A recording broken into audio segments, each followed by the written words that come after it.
अस्सलामुअलैकुम, welcome back to Mariyam's digital universe. हमारे kitchen में बहुत सारे ऐसे ऑर्गेनाइज़र्स और ऐसे यूटेंसिल्स होते हैं जिनको हम ख़रीद तो लेते हैं, लेकिन क्या वो वर्थ बाइंग भी हैं या नहीं। मेरे किचन के मोस्ट फेवरेट और बहुत बेस्ट यूज़फुल से किचन ऑर्गेनाइज़र आपके साथ शेयर करूँगी। ये वाला है जी 3 टायर का। सबसे पहले जो रैक है, आप इसको रैक भी बोल सकते हैं। 3 कंपार्टमेंट्स में बने हुए हैं। मोस्टली इसमें जो है वो मैं रखती थी आलू और प्याज नीचे के कंपार्टमेंट्स में। और बहुत ही स्टडी होने की वजह से और चूँकि कंपार्टमेंट 3 है, तो ऊपर जो बची हुई ग्रॉसरी वगैरह होती है या कुछ मसाला पैकेट्स होते हैं, वो मैं अरेंज करके रख लेती हूँ, जो कि जार्स में वो नहीं आते और कुछ एक्स्ट्रा होते हैं। बहुत ही अच्छा है और बहुत स्पेस सेविंग भी है। इसी शेप में हमारे पास एक जो है स्विंग शेप में भी आता है। उसमें जो है वो राउंड शेप में लगे होते हैं और राउंड चीज़ हमेशा ही स्पेस को ज़्यादा यूटिलाइज़ करती है। इस तरह से वर्टिकल चीज़ें बाय करना ही बेस्ट रहता है। तो इस तरह कुछ बची हुई ग्रॉसरी मैं ऊपर रख देती हूँ और मिड के कंपार्टमेंट में जो है वो कुछ मैं पोटैटोज़ रखूँगी। यहाँ पर मैं एक बहुत ही ज़बरदस्त सी टिप आपके साथ शेयर करने वाली हूँ, जो कि मैंने टाइम के साथ सीखी है। यहाँ पर जब भी मैं प्याज और आलू रखती थी, तो इसके नीचे कोई ना कोई पॉलीथीन बैग ज़रूर लगाती थी, ताकि जो है वो फ्लोर पर प्याज के जो छोटे-छोटे से छिलके गिर जाते हैं, या आलू वगैरह पर जो मिट्टी लगी होती है वो नीचे गिर जाती है और फ्लोर गंदा हो जाता है। लेकिन जब भी मैं इसके अंदर बिछाती थी कोई भी पॉलीथीन बैग, तो क्या होता था कि मेरे जो आलू हैं वो बहुत ही जल्दी ख़राब हो जाते थे। मुझे लगता था कि शायद मैं इनको वॉश करके रखती हूँ, इसलिए जो है वो ज़्यादा जल्दी ख़राब हो जाते हैं। लेकिन बिछा देने से कोई भी पॉलीथीन बैग या कोई कपड़ा भी, तो क्या होता है कि स्पेस जो उसके अंदर जो कंपार्टमेंट्स हैं उनमें से एयर पास नहीं हो पाती है और चीज़ें जो हैं वो जल्द ख़राब हो जाती हैं। इसलिए प्रेफ़र करती हूँ मैं नीचे पॉलीथीन बैग बिछाना। इससे कम्प्लीटली एयर भी लगेगी और ये ख़राब भी नहीं होंगे। तो नेक्स्ट है मेरे पास ये वाला ऑर्गेनाइज़र। बहुत रिक्वेस्ट आती है, बहुत ज़्यादा रिक्वेस्ट आती है इसके बारे में कि आपने कहाँ से परचेज़ किया है। तो मैं आपके साथ बहुत दफ़ा शेयर कर चुकी हूँ कि ये स्टील का रैक है और ये इसी के साथ आया था। मैं जो है इसको ऑनलाइन परचेज़ नहीं किया हुआ। एक ही इसका सॉल्यूशन है कि मैं आपको जब बता नहीं सकती कि मैंने लिंक से नहीं लिया, मैंने अपनी मार्केट से परचेज़ किया है। अगर आपको ये रिक्वायर है, इसकी प्राइस जो है तब 4500 थी और नाउ जो है इसकी प्राइस 5000 है। ये स्टील के रैक के साथ ही आता है। अगर आपको चाहिए तो आप मुझे इंस्टाग्राम पर मैसेज करें। डिस्क्रिप्शन बॉक्स में मैंने इंस्टाग्राम का लिंक लगा दिया है, मैं आगे आपके साथ डिटेल शेयर कर सकती हूँ। बहुत ही स्टडी, बहुत ही स्पेस को सेव करने वाला और पीछे के जार्स में जो है वो 2 केजीज़ जो है चीज़ आराम से आ जाती है। ज़्यादा क्वांटिटी में टी कॉफ़ी मुझे चाहिए हो या शुगर, तो वो मैं वहाँ पर रखती हूँ। इस तरह से ये नेक्स्ट रैक आ जाता है। ये प्लास्टिक का है, ये भी 3 टायर का रैक है और बहुत बहुत बहुत मेरा फेवरेट है। इसके ऊपर जो है आप टी कॉफ़ी स्टेशन बनाने के लिए किसी कॉर्नर में रख सकते हैं। मैं भी इसको as a tea coffee station he use करती हूँ। इस तरह से आप कुछ भी कोई मसाला बॉक्सेस भी रखने के लिए यूज़ कर सकते हैं। सो इस तरह से ये मेरे पास हैं, सिरामिक के हैं, एयर टाइट जार हैं छोटे वाले। इसके अंदर मैं चाय की पत्ती और चीनी जो है वो ज़्यादा क्वांटिटी में तो मैंने दूसरी साइड पर रखी हुई है। बड़े कंटेनर्स में जो हैंडी मुझे चाहिए होती है, तो ये 2 कंटेनर्स मैंने यहाँ पर लगाए हुए हैं। कॉफ़ी एज़ सच हमारे यहाँ समर्स में इतनी यूज़ नहीं होती, तो मैंने इसलिए कॉफ़ी नहीं रखी। ये छोटे जो हैं हैंड की शेप में बहुत क्यूट से हैं। इसमें मैंने ब्लैक पेपर पाउडर, सॉल्ट डाला हुआ है। तो साथ में आ जाता है ये ऑयल का, ब्रश का डिस्पेंसर, जो भी आप इसको बोलें। साथ में आ जाता है ये सॉल्ट होल्डर आ जाता है, नमकदानी बोल सकते हैं इसको आप। तो ये जितनी भी हैंडी चीज़ें जो मुझे इंस्टेंट चाहिए होती हैं, वो यहाँ पर मैं रख लेती हूँ। एक ये छोटा-सा डेकोर का पीस है, मिट्टी का बना हुआ है, यहाँ पर मैं वो रख रही हूँ। साथ में कुछ कप्स रख लेते हैं टी कॉफ़ी के लिए। इसकी प्राइस जो है मुझे अभी याद नहीं है, क्योंकि ये बहुत पुराना है, 2 साल तो हो गए हैं इसको, इस जो रैक को। अभी भी ये मार्केट में आता है, मैंने बहुत जगह पर देखा है, लेकिन 2 साइड्स होती हैं उनके, 2 उसकी लेयर्स बनी होती हैं। ये 3 वाला जो है अभी मुझे कहीं नज़र नहीं आया और बहुत स्टडी है ये भी। इसके अलावा ये वाली जो रैक है, ये जो है वो स्टैक-अप शेल्व्स हैं। ये मैंने ऑनलाइन परचेज़ की थी, दराज से ईज़िली मिल जाती हैं। आप प्लास्टिक स्टैक-अप शेल्व्स लिख कर सर्च करें, मिल जाएँगी आपको। तो इस तरह से ये एक मैंने यहाँ पर रखी हुई है। डबल स्पेस यूटिलाइज़ करने के लिए, और 2 जो हैं ये यहाँ पर मैंने रखी हुई हैं। इसके नीचे में भी मैं कुछ क्रॉकरी स्पेस सेविंग यूज़ करते हुए आइडियाज़ को मैं रख लेती हूँ। इसको आप एक के ऊपर एक भी रख सकती हैं और 3 टायर का रैक भी बना सकते हैं इन शेल्फ्स के साथ। काउंटर टॉप पर भी रख सकते हैं या अपनी कबर्ड के अंदर जहाँ भी आपको क्रॉकरी वगैरह ऑर्गेनाइज़ करनी हो। सो नेक्स्ट है ये मेरे पास कटलरी होल्डर का स्टील का जो बाहर की साइड का आउटर रैक होता है। बहुत ही क्यूट, बहुत ही स्टर्डी और बहुत ही प्यारा लगता है काउंटर टॉप पर रखा हुआ। इस तरह से ये इसकी बेस बनी हुई है।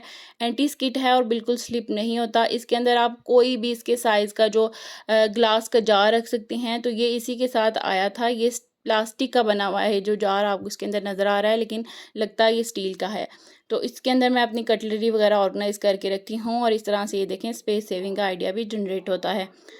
ये वाला है जी मेरा डीआईवाई। इस तरह के जो आपको मिल जाते हैं जो बड़े सिटीज़ के स्टोर हैं या अमेज़न, आइकिया वगैरह जिनके अवेलेबल है कंट्री में, तो वहाँ पर जो है यहाँ मिलते हैं इस तरह के ड्रॉर्स में लगाने के लिए। अगर आपके पास वो नहीं है, कुछ ऑर्गेनाइज़र्स उनका नेम होता है जो कि ड्रॉर में लगा दें तो आपके स्पाइस बॉक्स बहुत अच्छे से ऑर्गेनाइज़ हो जाते हैं। यहाँ पर जो मैंने कार्डबोर्ड बॉक्स का बनाकर यूज़ किया है, सेलो टेप लगाकर सिक्योर कर दिया, और इस तरह से अपने सारे जो स्पाइसेस हैं ये इजीली आपको नज़र भी आते हैं, रखे अच्छे भी लगते हैं और बहुत ऑर्गेनाइज लगता है हमारा किचन। नेक्स्ट जो मेरे पास ऑर्गेनाइज़र है, ये वाला ऑर्गेनाइज़र है जी। किसी भी तरह आप इसको यूज़ करते हैं, मल्टीपर्पज़ है, आप कॉस्मेटिक वगैरह रखने के लिए भी यूज़ कर सकते हैं।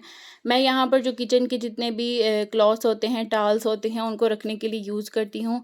आप रोटी का कपड़ा भी जो फ़ोल्ड करके इसमें रख सकते हैं, काफ़ी ज़्यादा फ़ोल्डिंग कैपेसिटी होकर छोटी सी कंपार्टमेंट में आ जाता है और ईज़िली आप इसको ड्रॉअर में रख सकते हैं। प्यारा भी लगता है, ऑर्गेनाइज़ लगता है और बहुत थोड़ी सी स्पेस में बहुत ईज़िली सेट हो जाता है। साथ में आपके साथ शेयर करूँगी ये कटलरी होल्डर जो कि मैंने रिसेंटली परचेज़ किया है। 2 मैंने परचेज़ किए हैं। ये कटलरी होल्डर की तरह भी यूज़ हो सकता है अगर आप मेकअप ब्रशेज़ वग़ैरह रखने चाहते हैं, कुछ कॉस्मेटिक्स का सामान रखना चाहते हैं, तो उसकी तरह भी ये यूज़ हो सकता है। तो ये जिसके अंदर आपको नज़र आ रहे हैं ये स्पून्स वग़ैरह, ये सेम उसी तरह का ये दूसरा है। इस तरह से छोटे-छोटे कंपार्टमेंट्स हैं, कुछ बड़े हैं जिसमें आप फ़ोर्क्स, नाइफ़ वग़ैरह रख सकते हैं। छोटे में आप जो है वो छोटे बच्चे के स्पून्स वग़ैरह रख सकते हैं और ईज़िली ड्रॉअर में सेट हो जाता है, बहुत ही ऑर्गेनाइज़ लगता है और बहुत स्पेस सेविंग का आइडिया भी यहाँ पर जनरेट होता है। ये वाला जो रैक है इसका मुझे बहुत क्वेश्चन आता है। मैंने काफ़ी सारी वीडियोज़ में ये शेयर किया हुआ है। ये वाला जो है ये बेसिकली है जो हमारा सिंक के साथ हम रखते हैं ना, बर्तन वॉश करके हम वहाँ पर रख देते हैं, ये वो वाला रैक था पहले। तो मुझे वहाँ पर ऐसा जितनी रिक्वायरमेंट नहीं होती थी, तो मैंने क्या किया कि इसको यहाँ पर शिफ्ट कर दिया। इसकी साइड्स जो है वो वुडन की बनी हुई हैं और जो मिड है वहाँ पर स्टील की इस तरह से रैक बने हुए हैं 2। नीचे के कंपार्टमेंट में रखती हूँ प्लास्टिक के कंटेनर्स, और ऊपर इस तरह से मेरे जितने भी पैन्स हो गए या तवा वगैरह जो है वो ईज़िली आ जाते हैं और मुझे बहुत स्टडी रहता है, ईज़ी रहता है इनको निकालना। इस तरह इसके नीचे जो है वो पानी की ट्रे आती है जो ड्रेन होकर जो है पानी इसके अंदर आ जाएगा, तो आप इसको बाद में निकाल सकते हैं। तो बेसिकली एक जुगाड़ टाइप है, ये है नहीं है, इस तरह का सिंपल एक लेयर में आपको मिलता है। जो आप पैन रख सकते हैं वो यहाँ पर अवेलेबल नहीं है। मैंने आइकिया वगैरह पर चेक किया था, तो वहाँ यहाँ मुझे अवेलेबल नहीं हो सकता था, तो इस तरह से मैंने इस रैक को यूटिलाइज़ किया है एज़ अ पेन होल्डर। तो यहाँ पर थोड़ी-सी और स्पेस मेरे पास बच जाती है, तो मैं अपने चाय के पेन वगैरह रख लेती हूँ। नेक्स्ट ऑर्गेनाइज़र है जी वॉल हैंगिंग ऑर्गेनाइज़र, और ये भी बहुत स्टडी है, छोटी-सी स्पेस में आ जाता है, क्यूट भी लगता है और बहुत ज़्यादा स्ट्रॉन्ग ग्रिप के साथ आता है। इसको मैंने जो है वो लगाया हुआ है ड्रिल के साथ। आप जो है इसको जो डबल साइडेड टेप आती हैं जो काफ़ी ज़्यादा स्ट्रॉन्ग होती हैं उसके साथ भी लगा सकते हैं। सो यहाँ पर जो है मैंने इसके अंदर रखे हुए हैं कुछ अपने फूड कलर्स या छोटे जो केवड़ा एसेंस वगैरह या प्रेशर कुकर का वेट जो बहुत हैंडी हमें चाहिए होते हैं, वो चीज़ें मैंने यहाँ पर रखी हुई हैं। नेक्स्ट जो ऑर्गेनाइज़र है ये वाला ऑर्गेनाइज़र है जी क्लीनिंग का। सिंक के पास अगर मैं कोई भी बास्केट ऑर्गेनाइज़र रखकर अपनी क्लीनिंग की चीज़ें रखूँ, बहुत स्पेस कम है, आपको पता है मेरा किचन छोटा है, तो क्या होता है सिंक का एरिया बहुत ही मैसी लगना स्टार्ट हो जाता है। तो इस तरह से मैंने ऊपर कॉर्नर ये शेल्फ है प्लास्टिक में, तो उसको मैंने लगाया हुआ है। इसमें काफ़ी क्लीनिंग एक्सेसरीज आ जाती हैं। नेक्स्ट जो ऑर्गेनाइज़र है ये भी मैंने सिंक एरिया के बिल्कुल पास लगाया हुआ है। इसमें मैंने अपने कुछ क्लीनिंग एक्सेसरीज ब्रश कुछ सिलिकॉन के जो कि बॉटल वगैरह वॉश करने के लिए यूज़ होते हैं, कुछ छोटी चॉपस्टिक्स जितनी भी होती हैं, कुछ लेबल्स वगैरह। ये 4 पॉकेट्स के साथ आता है, बहुत ही अच्छा सा इसका कलर है। और मैंने इसको भी जो है वो ड्रिल होल लगाकर 2 वाले तो डोरी के साथ ये प्रॉपर लगाया हुआ है, फिक्स्ड है और बहुत ही प्यारा लगता है। नेक्स्ट जो ऑर्गेनाइज़र है इसका भी मुझे बहुत ज़्यादा क्वेश्चन आता रहता है। ये सिंक के ऊपर जो मैंने बास्केट लगाई हुई है, ये इस तरह से है और इसका साथ में पीछे बटन सा एक लगा हुआ है। 2 तरह से आप इसको लगा सकते हैं, यानी कि अगर आपने लॉन्ग ग्रिप करनी है तो पीछे का बटन आप बंद कर सकते हैं। बहुत ईज़ी रहता है, इसमें आप स्पंज रख सकते हैं तो इसमें चूँकि होल्स होते हैं तो पानी ड्रेन होकर नीचे की तरफ आ जाता है। और इस तरह से क्यूट भी लगती है और स्पेस को बहुत ज़्यादा सेव करती है अगर आपका किचन छोटा है। इससे पहले मेरे पास ये वाली थी और ये सिलिकॉन बेस्ड है और ये भी अच्छी रही है और काफ़ी देर मैंने इसको यूज़ किया है। बस ये क्या हुआ कि इसके अंदर ना ब्लैक कलर के स्टेन्स आ गए थे, जो बहुत ही गंदे लगते थे। मैंने बहुत इसको वॉश करने की ट्राई की, लेकिन ये वॉश नहीं हुई, साफ़ नहीं हुई, तो फिर मैं ये वाली प्लास्टिक में ले आई थी। ये आई थिंक 350 में मैंने ली थी, कोई 6 मंथ्स होने वाले हैं। इसके अलावा ये ऑर्गेनाइज़र है, ये एक डीआईवाई ऑर्गेनाइज़र ही है। इस तरह से मेरे पास ये जो ओवन की ग्रिल होती है, ये मैंने यूज़ की है केटल को रखने के लिए और ये थोड़ी-सी हाइट पर है, तो क्या होगा मेरी बहुत सारी स्पेस बच जाएगी। कुछ मैंने अगर बर्तन वग़ैरह कुछ बाउल रखना हो तो इसके नीचे मैं रख सकती हूँ। नेक्स्ट है ये वाला मेरा स्पाइस रैक। ये जब मैंने परचेज़ किया था तो बहुत मोस्ट फ़ेवरेट होता है। जब हम मार्केट जाते हैं तो किचन की बहुत सारी चीज़ें हमें अच्छी लगती हैं तो हम ले आते हैं। काउंटर टॉप पर रखना हो तो बहुत बेस्ट है, लेकिन अगर इसको आप रख रहे हैं इस तरह से तो ये जो ना ही कोई स्पेस बचा रहा है, नीचे भी काफ़ी इतनी ज़्यादा इसने स्पेस ली हुई है। अगर इन्हीं बॉक्सेस को मैं स्टैक अप करके एक के ऊपर एक रखूँगी तो कितनी ज़्यादा मेरे पास स्पेस बच रही है। सो ये बहुत ही स्पेस सेविंग का आइडिया है। सेम इन द केस जो है मेरे पास कंटेनर्स हैं जिनको मैं दालें वगैरह सेव करने के लिए स्पाइसेस रखती हूँ। ये भी वर्टिकल स्पेस में है, अगर मैं इनको राउंड शेप में या किसी और शेप में लूँ तो बहुत ज़्यादा स्पेस लेंगे। लॉन्ग होने की वजह से बहुत ही अच्छे रहते ये थे हैं। मेरे किचन के ऑर्गेनाइज़र। आपको बेस्ट कौन सा लगा कमेंट बॉक्स में ज़रूर बताइएगा। वीडियो को लाइक कर दें। Thanks for watching. अल्लाह हाफ़िज़।